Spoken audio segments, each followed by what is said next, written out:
Welcome to Wisdom Wednesday number 47. Today's topic is, Who am I? I am unchanging. The questioner asks a very simple question. How is the spiritual person different from the average person? Good. We need to have that distinction. The average person, I would say, is simply not ready to inquire into their own existence, the purpose of their life. Perhaps they are happy. There's nothing disturbing them. Nothing's breaking down in their life. They're not upset about anything. Things seem to be running smoothly. And even if they're not running smoothly, they somehow think that they got to figure it out on their own, and they think they have their family, their friends, a support system enough to be able to handle all the problems that are coming up in their life. And if worst case scenario, like say they're not handling life very well, then they still have drugs and alcohol and all kinds of other distractions to keep them away from the pain and the suffering. So they're finding ways to move around the problems that they're dealing with, or they're just very, very satisfied and they just love everything that's going on in their life. But the spiritual person is a completely different breed of human beings. Now, if you are that spiritual person, what you might start to feel is you might feel that there's a spark inside of you that's growing, that's wanting to know more about who you are. You want to know more about what is it that makes human beings tick. You probably are not very happy with the way life is going or the outcome or the results of all your decisions. You're probably not really satisfied with the way things are turning out in your life. So there's this spark that's arising, and that's the difference. The spark to want to know something greater, bigger, larger than how things seem to be right now in your life. So you're a spiritual person. That's the difference. And it's a different breed of human beings. Like, you don't want to be with those people who don't have that spark like you do. Now, you will try to be with the friends that you used to have, but then you're going to start to find that you're not going to be entertained in the same way. You're not interested in when they talk about other people, or you're not interested in the weather, or you're not interested in the family affairs of so-and-so, or there's a lot of things that you're going to become disinterested in the same way that other people has still a very great fascination for. So where's your fascination? Your fascination is starting to turn inward. You want to know more about yourself. You are starting to be interested in listening to people who have your answers. You have questions, and you're gone inside, and you're on a search now, a quest. You're now on a quest, and you have questions that must be answered, and you're looking. So you're going to start looking for retreats, workshops, yoga. You're going to start meditating, starting your own practices, whatever practice that will help you to find some answers. You're on a quest. You're on your own personal path. And it's different from the average person. The average person is fine. They don't have these questions. So it's difficult. It's going to be difficult for you to navigate in this world now that you kind of transformed into what's called a spiritual person, because there's not a lot of us around, and in a sense we have to kind of group together and recognize each other, because now you're on a different vibrational level.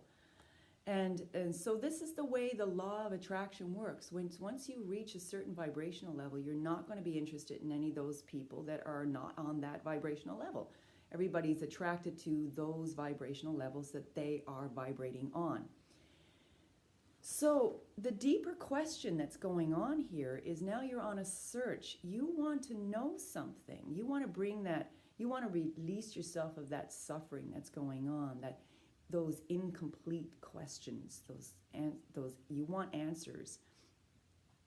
So the biggest question that the seeker, the spiritual person, is asking is, who am I?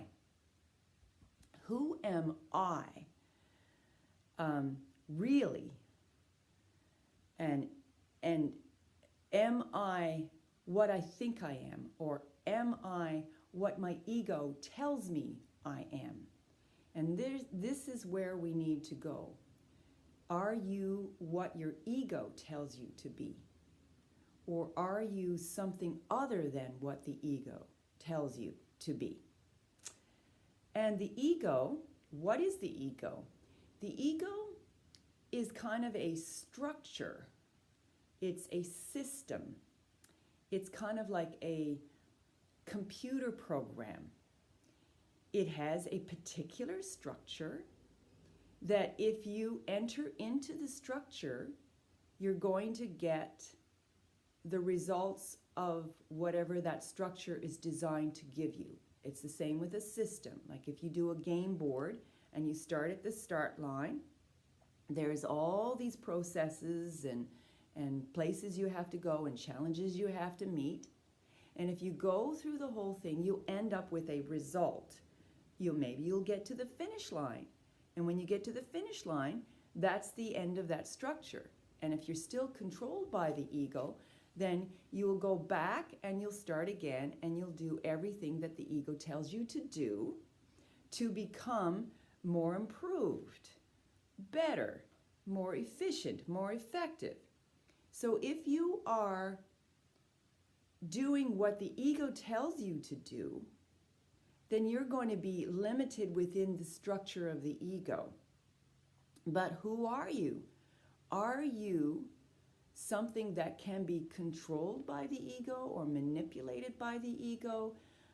Can you be improved? Is that who you are? Are you something or someone that is improvable? Can you get better at what you do? So the thing is, the biggest distinction we have to make as spiritual beings is we have to practice something. We have to practice discernment. We actually have to practice something called not this, not this, which means when you become more attuned and trained and understand how the ego mechanism works, you can get free of the ego mechanism.